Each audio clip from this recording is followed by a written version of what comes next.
Check, check, check. 1, 2. Check, check. Hello, hello. Mic number whatever this is, also saying hello. Check, check, thank you. Check, check. Microphone number 3. Microphone number 3 or 2, whatever this Dalton is. on the first of the short microphones, ladies and gentlemen.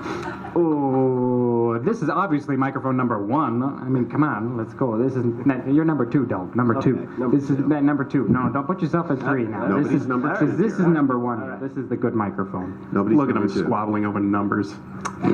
This is the guy at the end. El segundo. Mic stands as in life. Size does not matter. Welcome to the Icebox Radio Theater. Oh, we got some folks coming in. We are going to be doing a broadcast here like normal. I see a lot of familiar faces, so might dispel part of the normal spiel. But it's been forever since we've done any sort of a Western show, so I said, you know what? This would be an excellent chance to dust off some great Western old-time radio, as well as some not-so-Western new-time radio. And it looks like the weather is finally going to cooperate. It is 7:01. So yeah, I think we're just about ready to go. Clear with a chance of smoke. Clear with a chance of smoke. You know what I need to do? I should go down the line. I know you know them, and I know you love them, but let's do a quick introduction of the cast. Of course, it's not IBRT without Justin Kaplan. Give him a big round of applause. He is our Marshall Dillon tonight. The lovely, the talented, the only woman in the cast. She's playing about 16 parts. It's Ayla McIntosh, ladies and gentlemen. Back there, of course, Lance Manley himself, not this week, but a very important part of the show, Caleb Silvers, ladies and gentlemen. And a relative newcomer to town, but he slid right into the course so perfectly, Dalton Johnson. And also winning the Western Wear Contest, along with Miss Salo, who wins the Western Wear Contest for the hat. You're wearing a cowboy hat, sweetheart, yes. Speaking of cowboy hats, we're so happy to have him back. Hirath Bones here, ladies and gentlemen, winning just best dressed in general. And home from school for the summer, so we snatched him up for at least one show. You're going to love his performance tonight because he plays a senile old man, and that's acting. Mitchell Erickson, ladies and gentlemen. Oh, and I'm Jeff Adams, by the way. Thank you very much for coming out to the show. So, as always, we broadcast live. We don't just pretend to be on the radio. We're not on the actual radio, but we are on the internet radio, and we love that very, very much. So, let's go ahead and me get organized. Yep. Just about ready to go. Ladies and gentlemen, going live in just about 2, 1. It's 7 o'clock at the edge of America, and the Icebox Radio Theater is on the air. Yay! Yes, it's the Icebox Radio Theater, coming to you live from Smoky Bear Park in International Falls, Minnesota, the Icebox of the nation, where tonight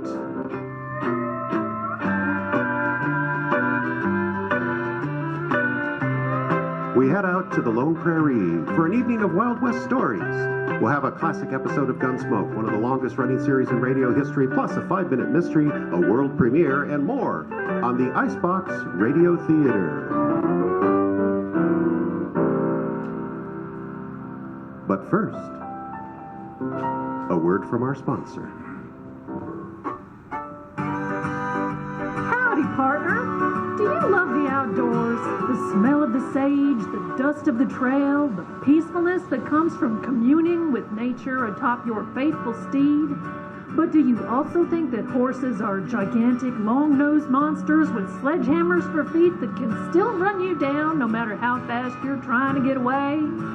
Well then, come on down to the Pussy Willow Dude Ranch, the one place for people who love to ride but can't get near a horse without having an accident. We've taken a variety of God's creatures and fitted them with specially designed saddles and power assist units that will allow you to still ride the trail, even if you're too chicken to ride a horse. At the Pussy Willow Dude Ranch, you can just ride something else, like a chicken. Yes, meet Thunderbolt, a 2-year-old rooster. Hop on, partner. Are you sure? I didn't think you could ride a chicken. Normally that'd be true, but Thunderbolt comes fully equipped with a saddle and wheel harness that counterbalances your much greater weight. Hey! Go ahead. Whoa there. Easy, big fella. Now, very gently, give him the spurs.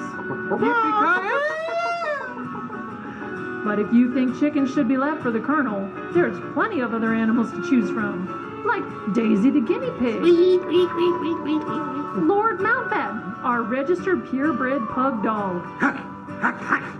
Or if you have a Cinderella fantasy, we have a specially designed carriage that's pulled by 4 actual mice. And if you like a little more adventure, try our 3-toed sloth that comes equipped with her own jet engine. And don't worry, the sloth absolutely loves that thing. So come on down to the Pussy Willow Dude Ranch. Horses may be terrifying, but the Old West doesn't have to be. Just look out for low-flying sloths. Well done, everybody. Well, our first feature this evening is a recreation of the classic old-time radio series Gunsmoke. This was a Wild West drama that sought above all to be a realistic depiction of life in the Old West. Set in Dodge City, Kansas in the 1870s, Gunsmoke tells the story of U.S. Marshal Matt Dillon, the only law for the surrounding territory who, along with his faithful Deputy Chester, keeps the peace in one of the most violent periods of American history. On radio, the series ran from 1952 to 1961 for a total of 480 episodes. In 1955, the series was adapted to television, where it aired for 20 seasons, becoming one of the largest running TV series in history. Tonight's episode, Prairie Happy, was originally aired on CBS Radio September 12, 1953. So return with us now to a time when law and order was up to a single man, standing up for what's right, with nothing more than his wits, his badge, and his 6-shooter. Here now is Gunsmoke, Prairie Happy. You know what? We're just going to jump to that part. Gunsmoke, starring Justin Capital, the story of the violence that moved west with young America. The story of the man who moved with it. Matt Dillon, United States Marshal.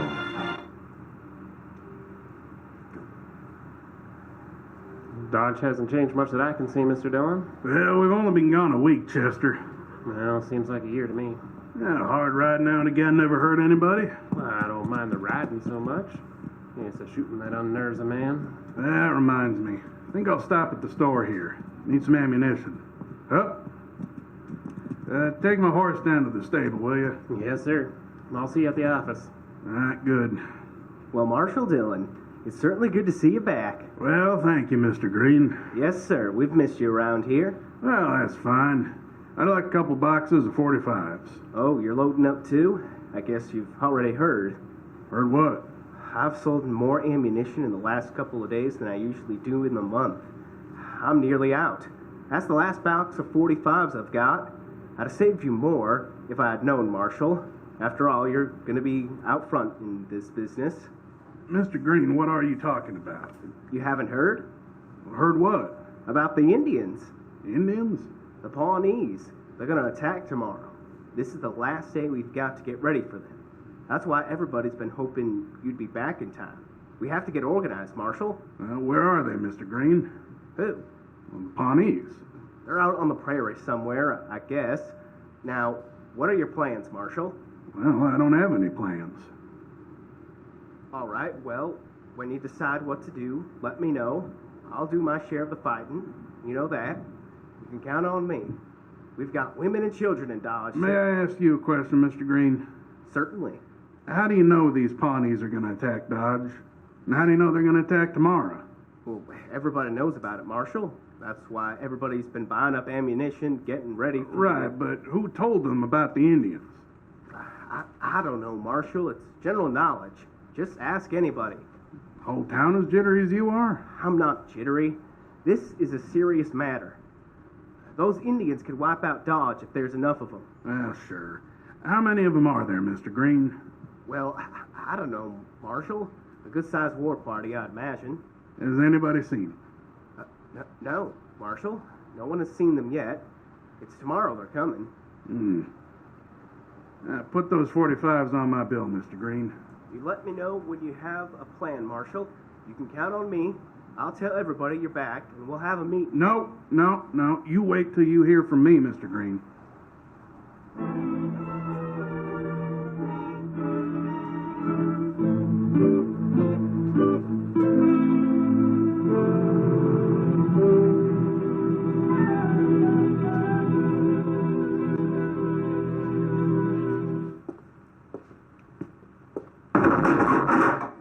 Hello, Doc.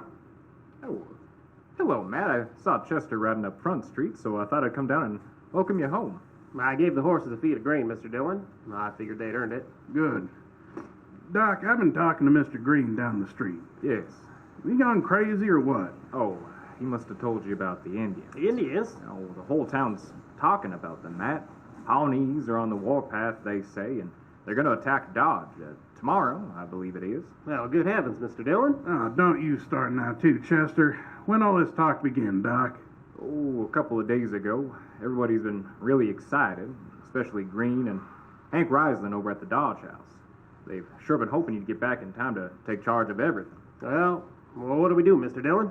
Nothing, Chester. Everybody seems pretty sure about it, Matt. They'll expect you to do something. Who started all this talk, Doc? Well, I haven't heard anybody mention that. Yeah, some drunk probably, or some greenhorn. Rumor spreads, pretty soon everybody takes it as fact, and a panic begins. Well, there could be Indians, Matt. Has anybody seen them? Or any sign of them? You're gonna have a hard time talking people out of it. Well, maybe. First, I gotta figure out how all this nonsense started. Chester? You go ask Mr. Hightower what he knows.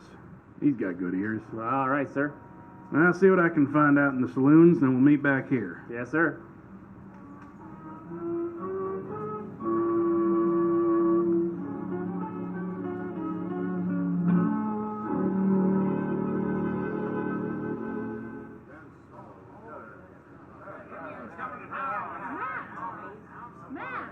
Hello, Kitty. Oh, you go away for a whole week and you come back with nothing but a frown. What are you on the prowl about? People. Oh, that. Yeah, how come you're not armed, Kitty? Armed? Are you just gonna let the Pawnee run off with you? Aren't you gonna struggle a little? Kind of exciting, isn't it, Matt? You don't seem very worried. Oh, why should I be?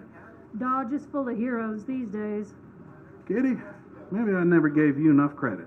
For what? You got brains, too. Don't be nasty. You need a drink? A beer? No, thanks. I seen him take a long knife and carve him right up. Who's that old man at the bar there? One with the long hair. Oh, he's a sight, ain't he? You don't often see a man dressed in a buckskin anymore. His name's Tewksbury. He must be 80 years old. Yeah, and it's been half that since he's had a bath. Well, man his age has seen a lot of country, Kitty. Well, never mind him. What are you going to do about the Indians, Matt? Well, the only thing I can do. Try and keep the good citizens of Dodge from getting all triggered up and shooting each other for Pawnees tonight and tomorrow. Well, how are you going to do that? Well, I'd like to know who started all this for one thing. I think I'll have a talk with Sam there. Bartenders generally know stuff. All right. Say, are Pawnee Braves as handsome as they say, Matt? You'd be surprised if they really did raid this place, wouldn't you? Maybe. Wouldn't you? Yeah, I would. Well, I'll see you later, Kitty. Sure, Matt. Sam? Well, hello, Marshal Dillon. Welcome home. Thank you, Sam. What's your pleasure? Nothing right now. Sam, do you know who started all this Indian raid talk? Well, I know who started it, Marshal, but everyone's sure worked up.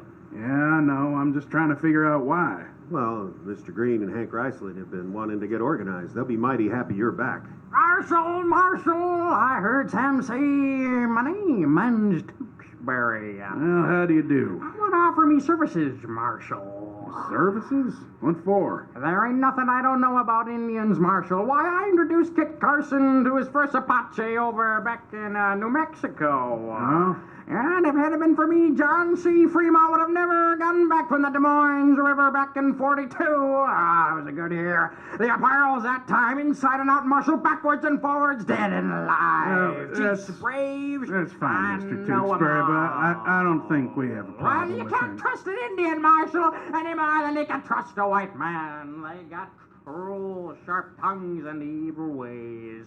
And they're cruel and ungrateful and cruel. Buy him a drink, Marshal. He usually shuts his mouth when he's drinking. All right, Sam, give him a beer. Oh, I thank you, Marshal, but I don't never drink beer. Oh, you don't, huh? Well, I will, however, take a little drink of straight whiskey to hold in my mouth and sweeten my tobacco. Well, you heard him, Sam. Well, here you go, you old devil. Old devil am I, you be grateful I'm here when those Pawnees come screaming out at the dawn. You live here, Marshal?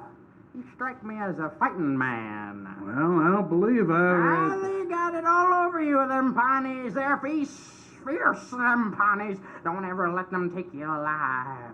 I've seen them spread an eagle, a man. Here's your whiskey, old man. Drink it before it gets cold. Oh, yes. Oh, not bad whiskey. Now, you let me know when you need me, Marshal. I'll show you how to fight those Indians. You attack them first. That's the way. They're crazy and wild. That's the way they are. All right, Mr. Tewksbury, where'd you hear about this Pawnee raid? Hear about it? Everybody's heard about it. They've all been warned. Lock the women and the children in the church, Marshal, and leave them with enough guns to shoot themselves if worse comes to worse. There might not be enough real Indian fighters around here to hold off those bloodthirsty savages for long. Now, who told you about the raid? Common knowledge, Marshal. Common knowledge. When's the meeting? Well, I don't know. But I expect that, too, will soon be common knowledge. Goodbye. So long, Sam. Here's for the whiskey. Well, thanks, Marshal. I'll see you later.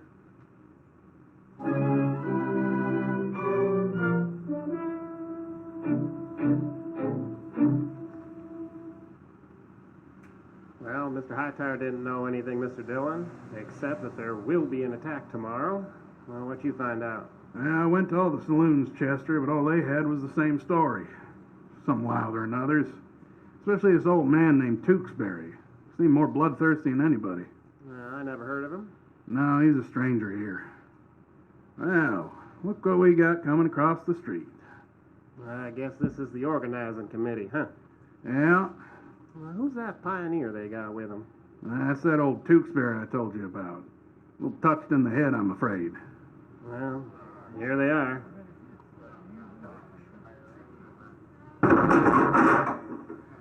All right, gentlemen. Gentlemen, all right, gentlemen. Now, Marshal, there isn't much time left, and we've got to get Dodge organized. Now, Hank Risley here and I have worked out a tentative plan. If we just... Just a second, Mr. Green. Something I wanted to ask before you go on. Yes, Marshal? I'd like to know which men of you men heard about these Indians first. Why, it was Bob. I think it was Bob. He was the one who started it. All right, fine. Let's just say this rumor got started somehow, all right? It's pretty big for just a rumor, Marshal. My wife's nearly crazy with fear. All the women are. That's why we got to do something, get organized. People will feel better then. You know what a panic is, Rising? It's fear, all right? But a man can still be afraid and think. When he gets panicked, he stops thinking. Like all of you right now. You're acting like cattle in a stampede. That's pretty strong talk, Marshal. Is it? Well, I'll point something else out to you. You're willing to believe the Pawnees are on the warpath, and you don't even know who reported it.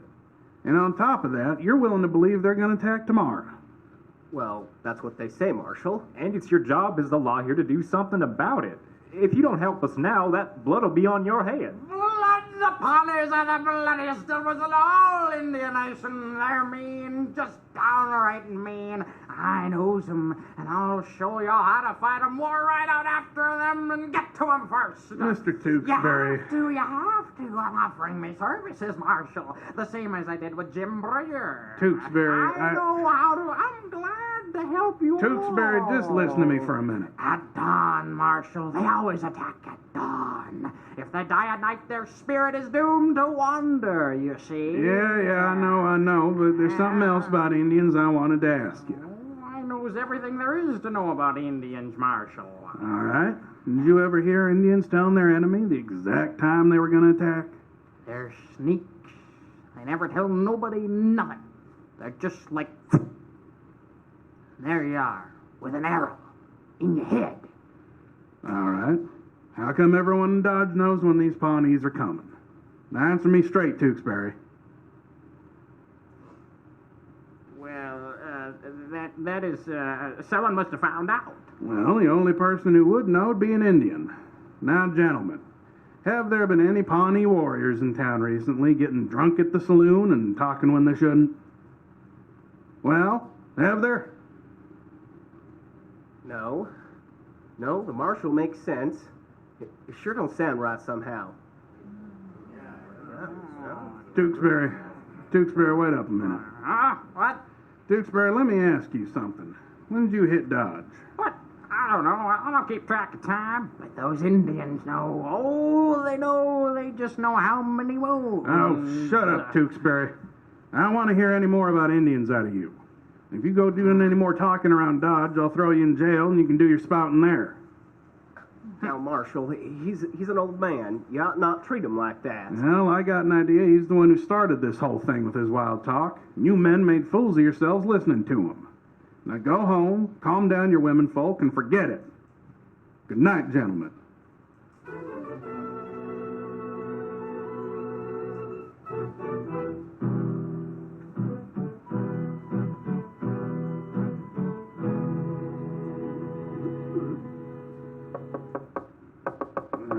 Who is it? It's Chester, Mr. Dillon. Oh, Chester. Come in, Chester. I'll say, you're all dressed. Yeah, I slept with my clothes on. Figured there might be trouble yet. Well, there is. That's what I came to tell you. Well, tell me. It's a fire, Mr. Dillon, at the edge of town. That old rooming house of Ira Danvers. Fire? How bad? Yeah, the house is gone, but that ain't the worst. They found some arrows nearby. What? It's the Pawnee.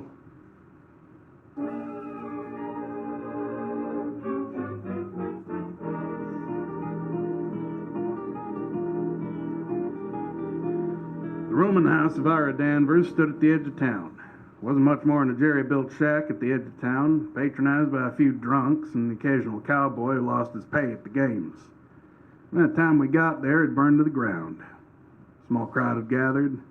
2 unidentified men had died in the fire, probably too drunk to save themselves. It was the owner Danvers who discovered the arrows. Look at him, Marshal. I found him sticking out of the ground yonder. Yeah, well, they're Pawnee, all right. Them devils probably stood out there and shot flaming arrows into the place, then fired these here to let us know who done it. Well, that could be Danvers, but why would they only set fire to one house? What are you men waiting for? These Indians could ride in on us any minute. Some of you men get out there and stand guard. Get some of them horses. Now, hold it. Don't get all excited. It's still dark, and no Indian's gonna attack in the dark. You know that. Look, what about those arrows, Marshal? Ain't that proof enough? It's an hour till daylight, Mr. Green. Nothing's gonna happen until then. We've listened to you long enough, Marshal.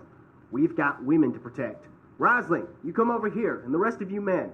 We'll run this by ourselves. Yeah, this goes fine. Chester, Yes, Mr. Dillon? you see old Tewksbury over there at the edge of the crowd? Yes, sir. Well, he ain't talking so much tonight, is he? How about you drift back in the dark where he can't see you? And if he leaves here, you let me know at once, all right? Well, yes, sir. What do you make of it, Marshal? There's nothing to worry about, Sam. What are you doing here, Kitty? Oh, Sam promised to wake me up when the action started, so he did. There's been a fire and 2 men died. The action's over. Go back to bed. Don't take it out on me, Matt. I didn't start this Indian scare. All right, I'm sorry, Kitty. This is no place for a woman. Well, where is a good place for a woman, Matt? Oh, now don't start that. What's going on over there, Marshal? Green and Riesland are organizing a defense of Dodge. They found some arrows out here, Yes, they did. Pawnee arrows. and they are going to attack. They might be out there in the dark somewhere. No, I don't think so, Sam, but you go look if you want. Sam, come on over here. We need you too. That's Green. He's calling me. Well, then, you better go. Sure. I'll go. I'll go with you, Sam. I want to see what's doing. Yeah, Mr. Dillon. Where is he, Chester? Now he drifted off back behind the next shack. Let's follow him. Come on. Close enough to tell if he's armed? No, sir. I couldn't tell. too dark. Quiet now. No, I don't see him. Yeah, neither do I. Hold up a minute. Maybe we can hear him. Now, let's go on. Hey, I saw something move right over there. I see him. Look, he's lighting a fire. Yeah. There he goes. You put out the fire, Chester. I'll catch him. Yes, sir.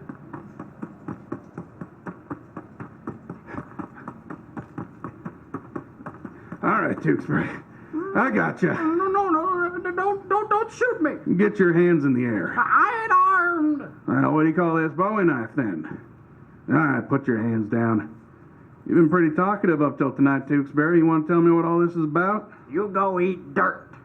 Where'd you get those Pawnee arrows you planted over at Danvers' place? Them Pawnees, they got sharp tongues and evil ways, and they're cruel and ungrateful. Tewksbury, what do you really know about these Pawnee? Oh, I know 'em. You men go and kill 'em. You write 'em down. Why, Tewksbury? Why do you want them killed? 'Cause they're savage devils, and they treat people mean. Why do you say that? What'd they do to you? Let's go drink some whiskey. Tewksbury, 2 men died in that fire you set at Danvers. You realize that? White men. Let 'em die. You can't trust But I don't 'em. think you understand. You killed 2 men tonight, Tewksbury. Been a long time since I had any whiskey. Years. Oh, you drunk now? No. Oh, I'm tired. Awfully tired. Tired and lonely. I want to lay down. Maybe make camp. Yeah, camp. That's Yeah, come along, old man. I'll show you a bed.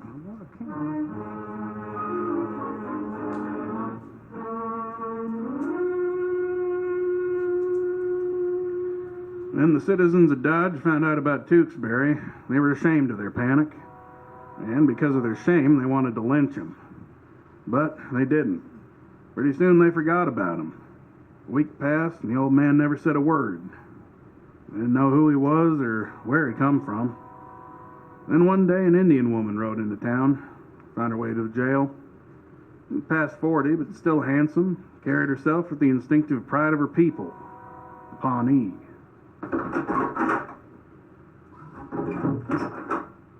Is this the jail? Yes, it is. You are the marshal? That's right. What can I do for you? Word has been brought that you have an old man here. Tewksbury? Yes, I have come for him. What? I am his daughter, Marshal. Oh, I see. Will you sit down? Thank you. So, Tewksbury married a Pawnee.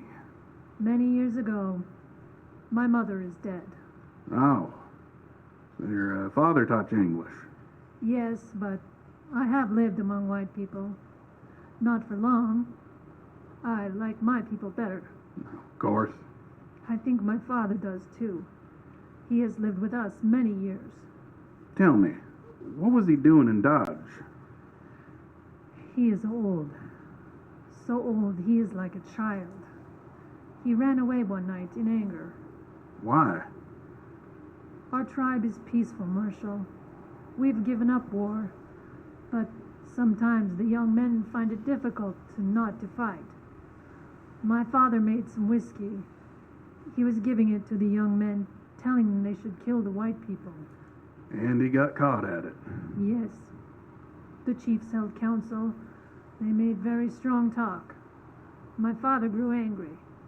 He say he will destroy them. Marshal, he is old. Thoughts are no longer clear in his head. I understand. He has lived long, seen many things. He does not like being old. He cannot understand why life is peaceful with us. Well, he sure stirred up a lot of trouble here. A hunter told us the story. My father will be more closely watched now. And because he has served the tribe well in the past, the chiefs will send you horses Horses? to let him come back. Oh, fine. His fine, yes. I could not think of the word. Well, it's not as simple as that. You see, 2 men died in that fire your father set. Afraid he'll have to stand trial. Trial? Oh, your counsel. Yeah. It'll be in a few days now. Gotta warn you, it might not go well for him. 2 men die. I understand, Marshal. I wait. Look, would you be willing to come to the trial and talk for your father? Talk. A woman? Women can talk at our trials. Then I will be there. Good, good. Now, I think your father'd like to see you. Come on.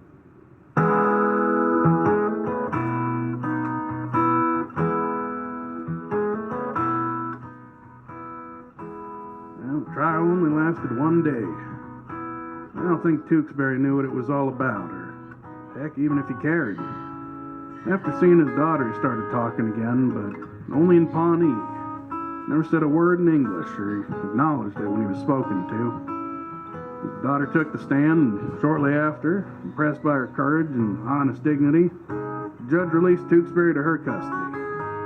Outside, I said goodbye, and as I watched them ride off into the prairie, both mounted on her pony, that old man chattering like a bird, happy to be going home. No longer lonely.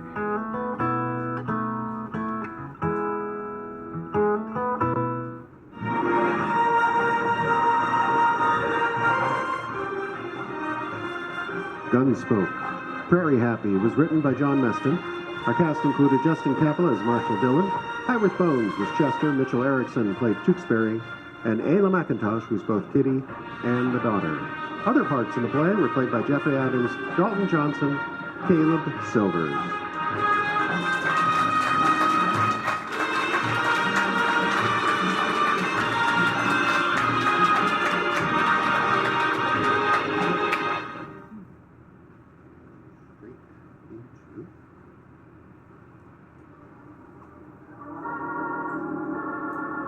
Another 5-minute mystery.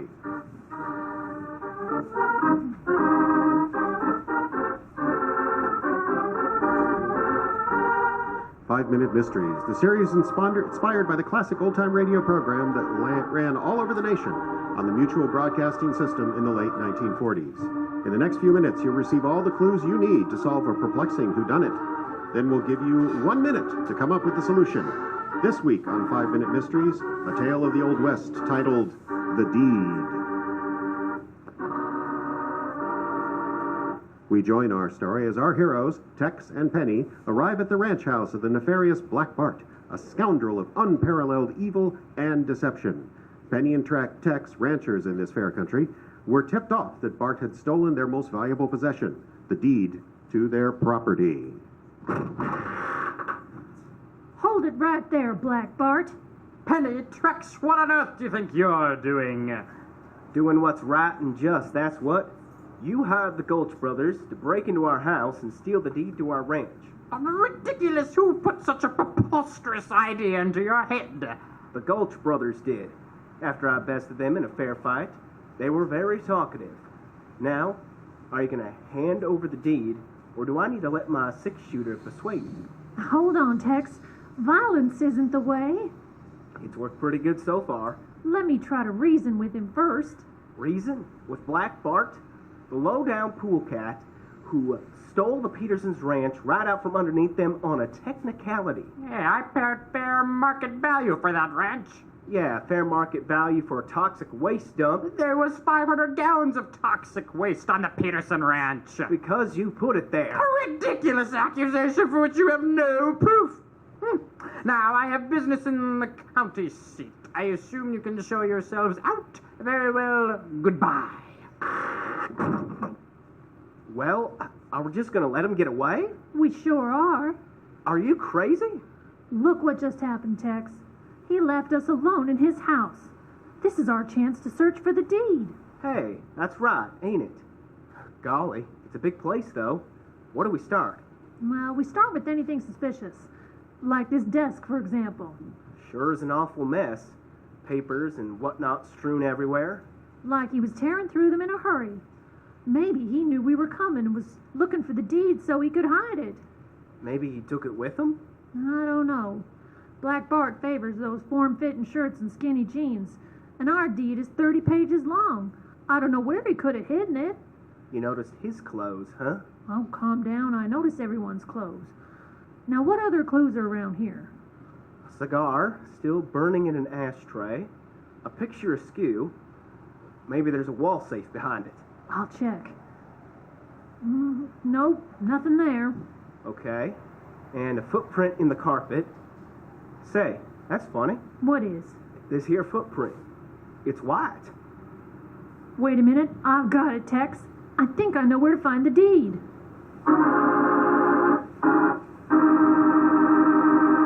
Does Penny have it all figured out? Do you? In keeping in the tradition of the original 5-minute mystery program, we now give you 1 full minute to come up with your own solution to the mystery. Where is the deed and how did Penny know where to find it? Your 1 minute begins now.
And now, we return to our story. Golly, Penny, do you really have it all figured out? I think so, Tex. Come with me to the kitchen. The kitchen? Yep. Here we are. Now, most folks keep it up high on a shelf for some reason. Keep what up high? The flour. There, right there. Get that big flour jar down for me, would you, Tex? Of course. It is heavy. Set it down on the counter. And if I don't miss my guess... Aha! Our deed? But how did you know? Well, the condition of his death suggested that he went searching for the deed in a big hurry. The Gulch brothers only had about 5 minutes to call him before we arrived here at Black Bart's house. That makes sense. And when he left, he took off in such a hurry that he still left a smoldering cigar behind. Sounds to me like he didn't want to be here when we found the deed. Okay, but how did you know to look in the flour of all places? Well, that part's easy, Tex.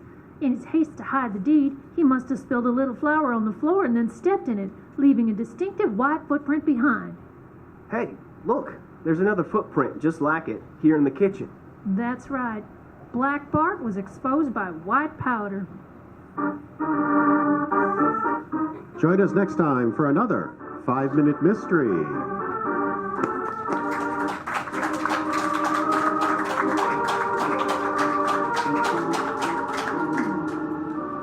You're listening to the Icebox Radio Theater, the Wild West, coming to you live from Smoky Bear Park in International Falls, Minnesota. We'll be back with more great radio drama, including a world premiere in just a bit.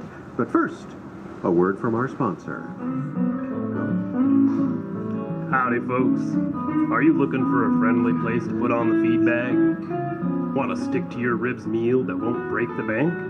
And do you suffer from a myriad of maladies that come from America's notoriously unhealthy obsession with meals high in fat and sugar? Well, then come on down to Slaughter and Bob's All-Vegan Steakhouse.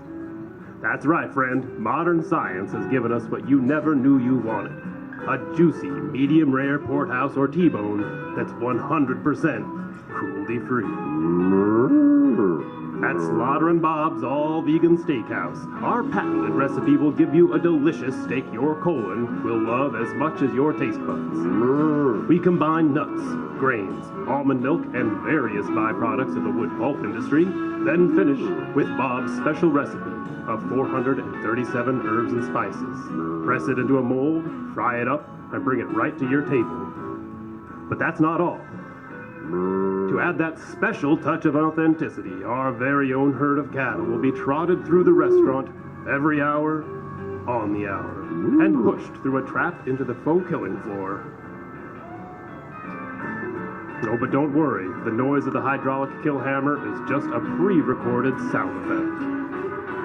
Our cows are let loose in the pasture out back, where they frolic and relax in the sunshine until their next show. Or until their next therapy session, which seems to be necessary for some of the cows that have been here too long. That's Slaughter and Bob's all-vegan steakhouse, just down Route 2 next door to the rendering plant. If you're hungry for a steak, we sell food at Slaughter and Bob's. Thank you, Ira. Well, next up on the big show, we head a little further than the Lone Prairie to a part of the West that's still particularly wild, Hollywood. Now, making movies in the age of cell phone cameras and software on every laptop is easier than ever, but that doesn't mean making a living in the movie business has ever been easy at all. In fact, it may still be darn near impossible. And finding funding to complete your magna opus is just as difficult as ever. You'll be amazed at the lengths or depths that some people will go. So come with us now to a spot way up in the hills of California, where a lonely cemetery quietly rots away near the ghost town it once served, waiting for the arrival of the ultra-low-budget movie crew. Picture the crumbling stones. Picture the gravel road. Picture the trees grown to a canopy overhead. Now on the Icebox Radio Theater, we present The Location Scout.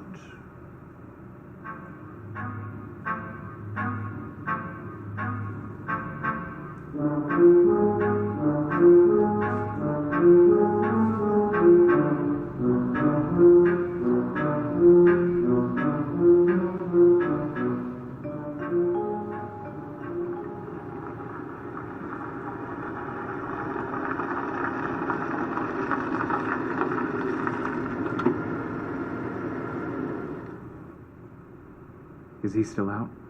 Yeah. I wish I could sleep like that. Oh, let's just leave him for the moment. Come on.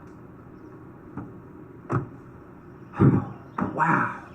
Yeah. Just like I said. Okay, I admit it.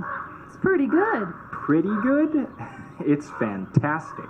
It's a forgotten graveyard deep in the dark, foreboding woods. And you got a permit to shoot the movie here? That's the beauty of it. This isn't an official cemetery anymore. No one's been buried here since '65 when that town back there died. We passed a town? Exactly.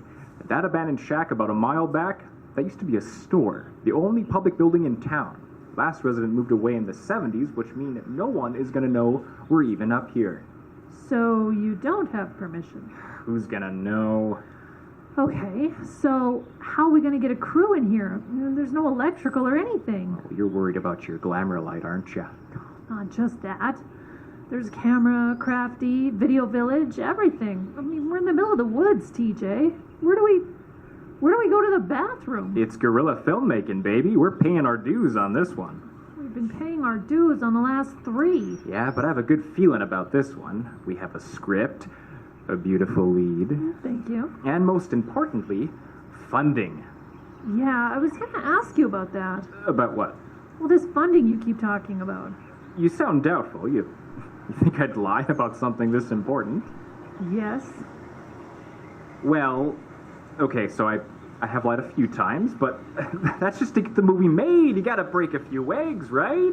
Where's the money coming from, TJ? Trust me, we'll be fully funded with top-flight crew, honey buckets down the road, and a fleet of generators to keep the whole thing going. It sounds expensive. I spare no expense for my art. I've made 3 movies with you. You spare every expense for your art. Now, where's this money coming from? Are you dealing again? Of course not. Never again, I promised you. TJ. A little bit. But just because I needed gas money to get up here today... My confidence soars. Seriously, though, this movie is gonna have a budget? The best.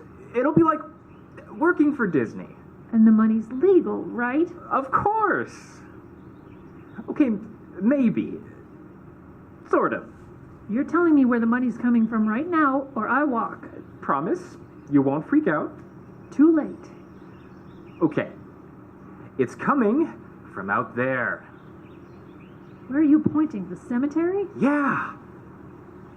I don't understand. What are you suggesting? Just that this movie is the one. This is the picture where everything comes together for us.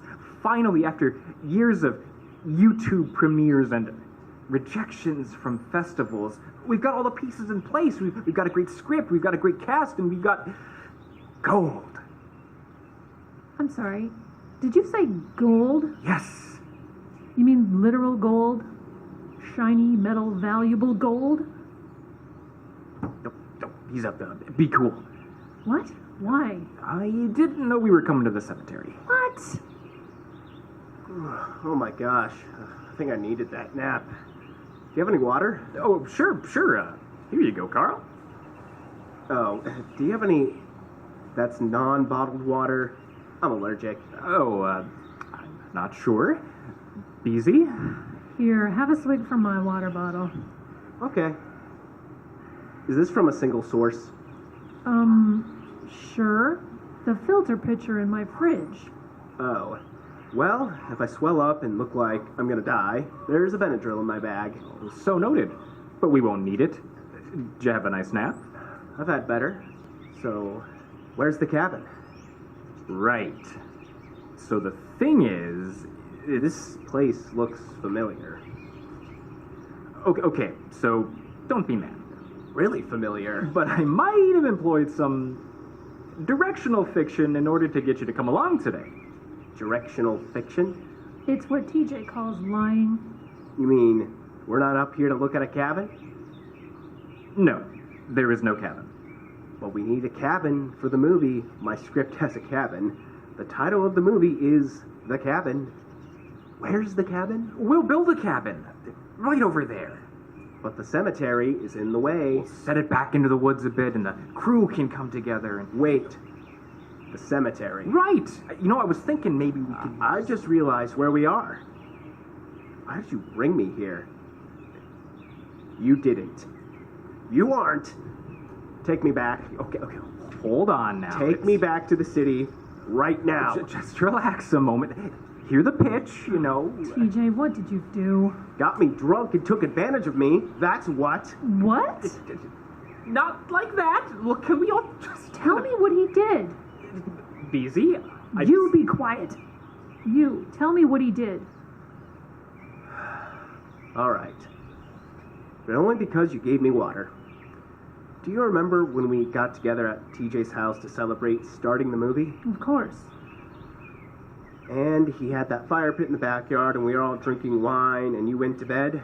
I had an early call the next day. Now, what did he do? Well, we got to telling stories. And I told him about a legend in my family, about my great-great-grandfather Joe. Joseph Cotton was his name. Like the old movie actor? Who? Never mind. Go on. Well, the legend my father told me was that great-grandpa Joe amassed a fortune.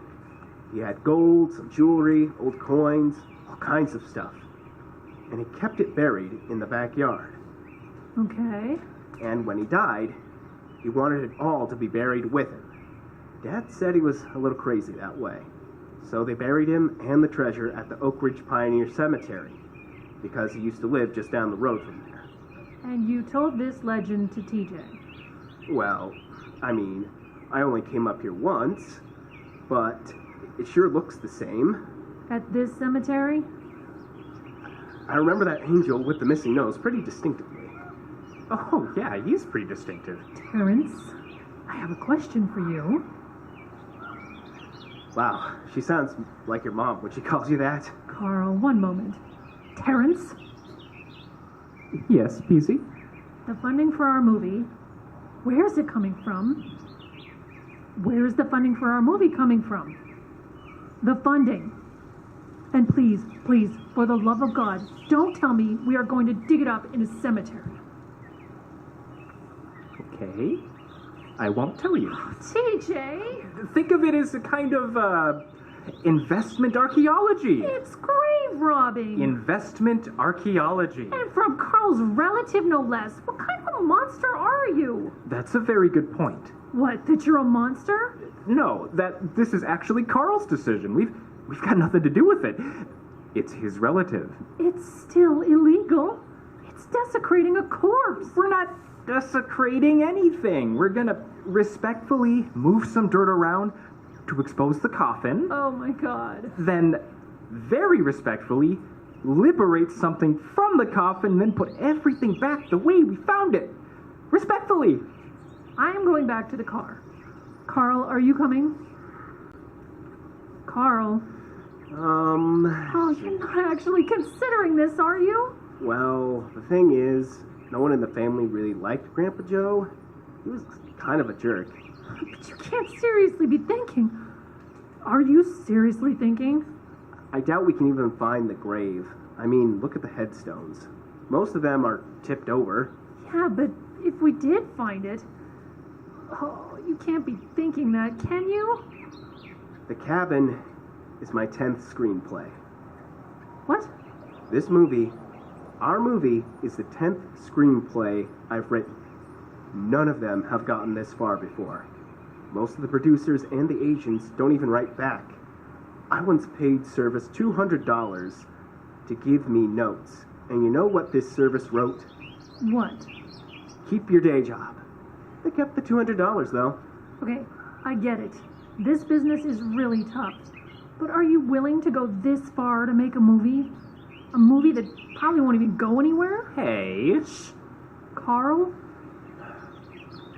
I'm willing to look for Grandpa Joe, but I make no promises if we find him. You can change your mind at any time.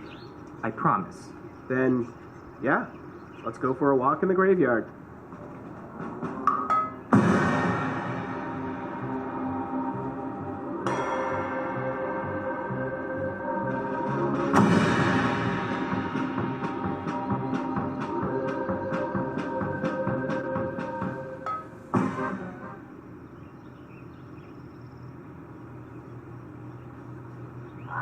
Oh, how about this one? No, Okay, what about this one? I don't think so. Are you seriously going to do this the whole way? Do what? Go from grave to grave asking? You know a better way to find it? We shouldn't be looking for it at all. As you've said repeatedly, so I will repeat, it's not our decision. It's Carl's. Carl, kiddo, Don't ask me again. I don't know what I'm going to do when we find the grave. Did you hear that? When we find the grave. I love that confidence. but we don't need to do this. We can find a cabin, we can rent a grip truck, and make your movie without disturbing Grandpa Joe. What's a grip truck? About $500 a day. The point is, we don't need to do this to make the movie. We have cameras Cell phones. and lights, From the half-broken unit my parents gave me for graduation. and we have plenty of friends that will help. If we agree to pay them. After last time, it was impressed upon me that money is now a requirement to work on my films. What happened last time? Oh, a car chase scene that kind of got out of hand and raised a few insurance rates. We ran over an ice cream stand. Oh, that's sad. So you don't need to do this. But it would be a lot better if you did. Find the money, I mean. Then you wouldn't just be a writer, you'd be an executive producer. Oh, Don't be so down. We're gonna make a great film together. I'm not down. Well, then why the long face? I found it. What? I found it. Look, Hey! You can just make it out. Joseph Cotton, 1894 to 1964. Wow! Are you sure this is him? well, I only came up here once. It was with my dad, and I was maybe 11, 12. But it looks about right. Well, there's one way to find out. Stop! What's happening? It's Carl's decision, remember? Oh, right? Carl? I can't watch. I understand. You're making the right decision. No, I want him to dig it up. I just can't watch. What? You got it. Carl, you shouldn't... I mean, you don't I never knew Grandpa Joe. I only heard stories about him. And if he really did get buried with $1 million, I don't see the harm. $1 million? Yeah! Honestly, it was kind of a rotten thing to do.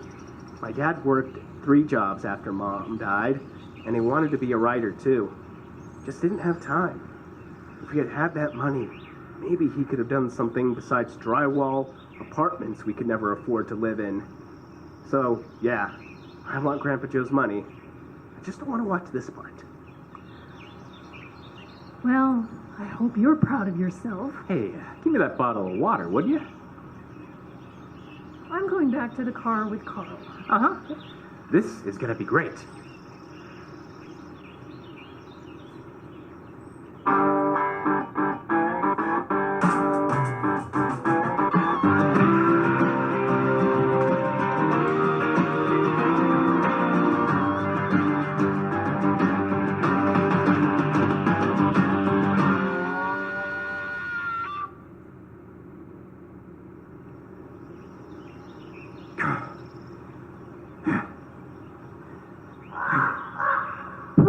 All right. Ooh, break time. Oh, who knew that back-breaking manual labor was so hard? Ooh, indeed. I didn't think there was going to be anything harder than getting a meeting at Warner's or Netflix. Not that I've ever gotten a meeting at Netflix or Disney or Pluto TV. Oh, it's one of those free streaming services that shows old horror films and cheap knockoffs, you know? Like my movies. Ooh, indeed. Wait a minute. Am I having a conversation with an owl?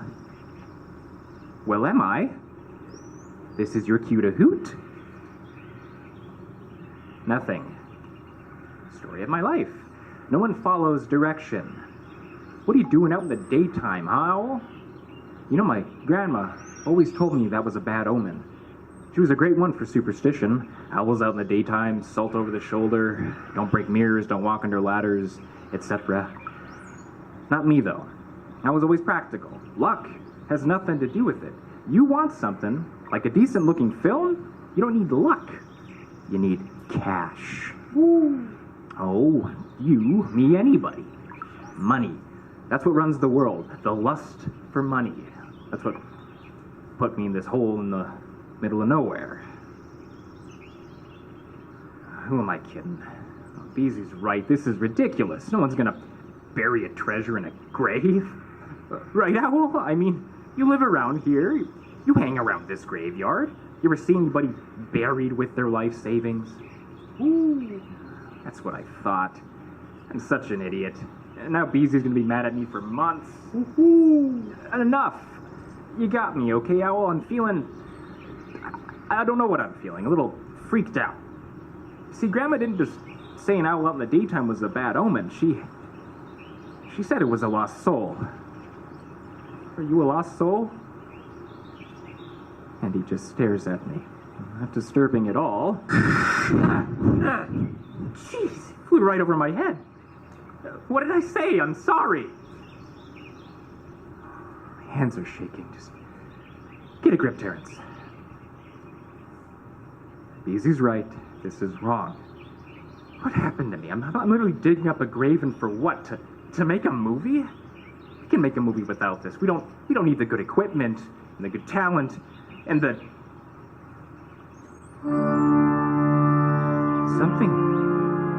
Something's down there. Yes?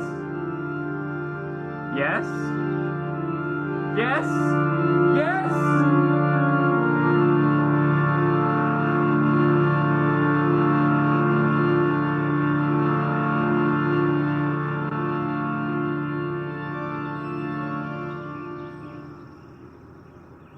You shouldn't blame yourself. TJ has a way of getting whatever he wants. I'm a monster. Oh, you're not a monster. Yes, I am. I dug up my great-great-grandfather's grave for money. No, you didn't. Do the digging, I mean. It makes no difference. It's probably not even there. Oh, it's there, all right. Grandpa Joe was very good at keeping secrets.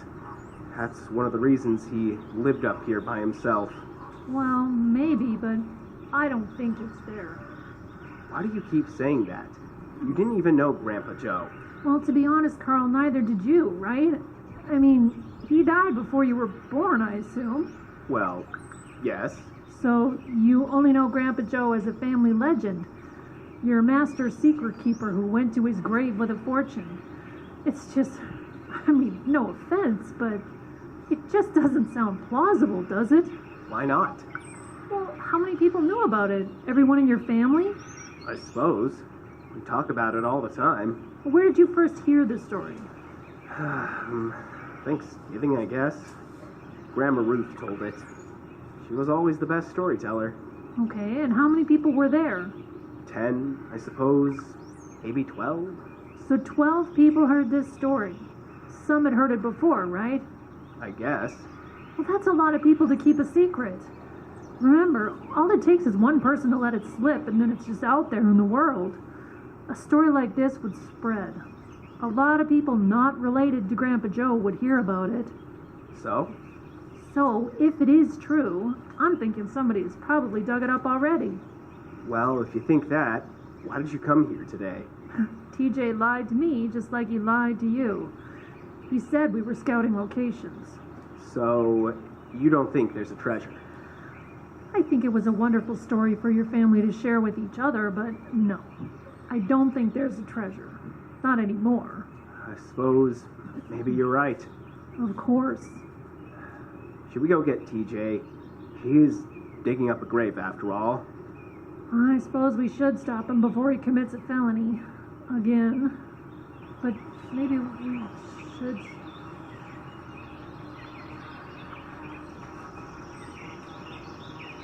Hi. Hello. What's that? That, my fellow, is a bag. A satchel, I believe. Maybe a Gladstone bag. It's not a Gladstone bag. I did research on luggage for a script once. That must have been one hell of a read. TJ, did you find the... Yes. He wasn't even 6 feet deep. I hit the coffin, which was falling apart anyway, and then, well, I opened it. You opened it. I opened it. Grandpa Joe says hi. So, was he holding the bag, clutching it, looking ready to exact revenge on whomever desecrated his final resting place? Wow, you really are a writer, aren't you?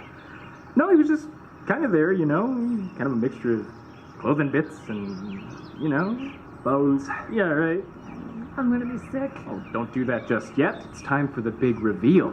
You haven't opened it? No, I figured you two would want to be here.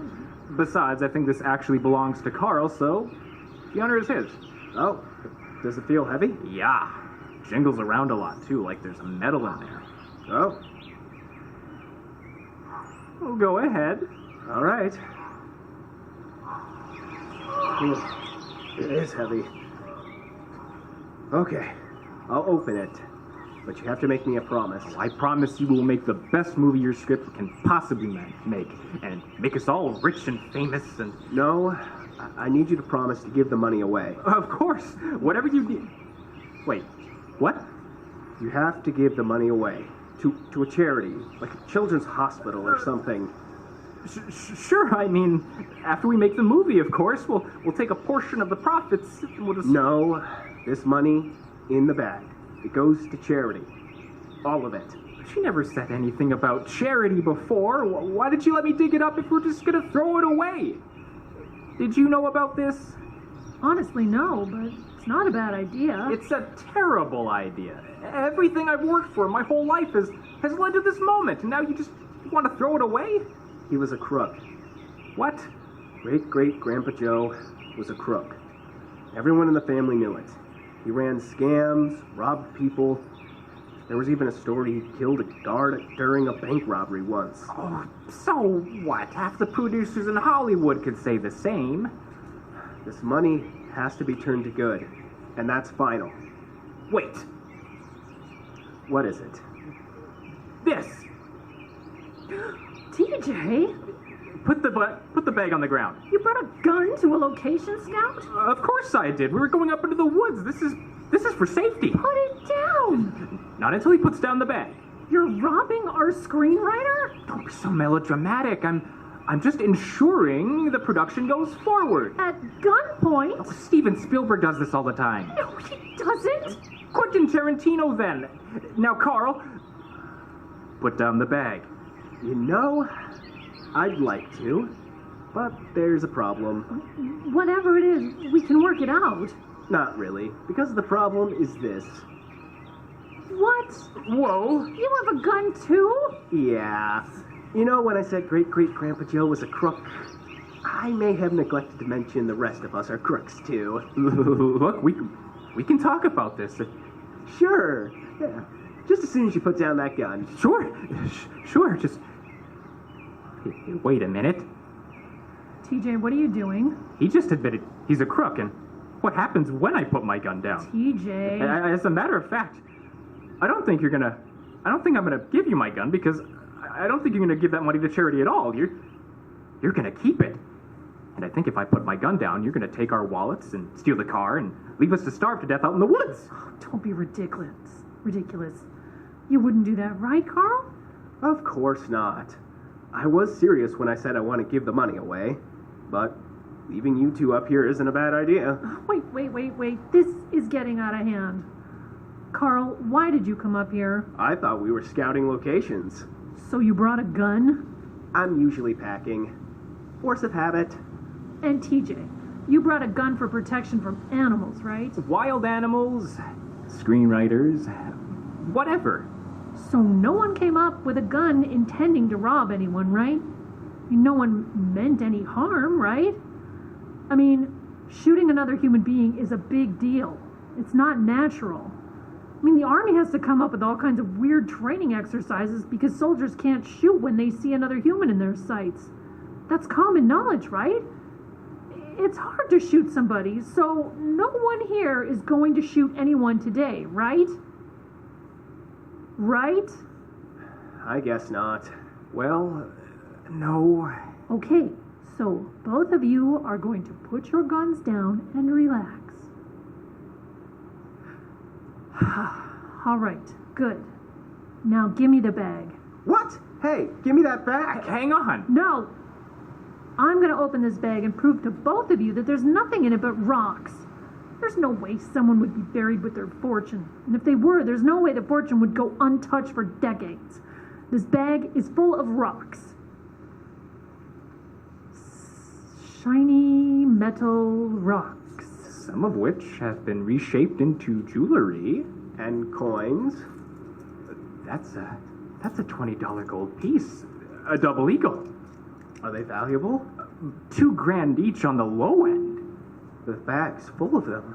Hundreds. Yeah. Okay. So, we give it away, right? Carl? You said you were going to give it away because your grandfather was a crook. This is a karma thing, right? You're trying to bring balance to things, right? You know what I think I want? I think I want to make a movie. Yes! Oh, I promise you'll never regret it. This is going to be a fantastic film. That I want to direct. Wait. What? Yes, I want to direct, which means there's no room for you. Carl? Oh, hell no! TJ? Put down your gun. You put yours down. Carl, stop! I've paid my dues. Do you think you can take this away from me just because you have a bag full of money? That's not how the movie industry works. Yes, it is. Okay, yes it is, but you're not going to take this away from me. I've waited too long. I've worked too hard. You put down that gun. You put down your gun. No, you put yours down. No, you put it down. Last chance? That's right. It is. I'm going to count to 3. Not if I count to 3 first. 1, 2. And then there's a huge gun battle, and the two selfish ingrates murder each other in cold blood. The selfless, beautiful leading lady sits clutching the bag of gold in the middle of the carnage. Her eyes fill with tears as she stares into the middle distance, contemplating the fragile psyche of humanity. Just then, an owl lands on the ground in front of her and says, "Who?" Fade to black. Wow. Well, I've got to tell you, Mrs. Robinson, I I've listened to a lot of pitches since I've been in charge of production here at Netflix, but that might be one of the best. Thank you. We're talking to Kevin Costner's people about voicing the owl. Excellent. I think we can certainly do some business together. Now, you understand things are very competitive in the industry at the moment. I know we have a reputation for writing some big checks around here, but we can only do so much. Oh, that's okay. I have my own source of funding. Tell me, where can a girl sell some gold in Los Angeles?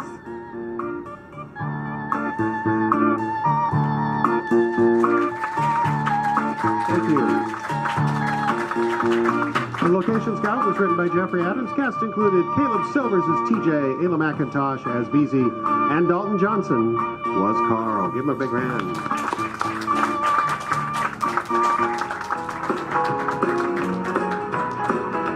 Well, that's our show for this evening, such as it is. Thanks again to the cast and for all of us for coming out. We return you now to your regularly scheduled program. This is the Icebox Radio Theater from International Falls, Minnesota.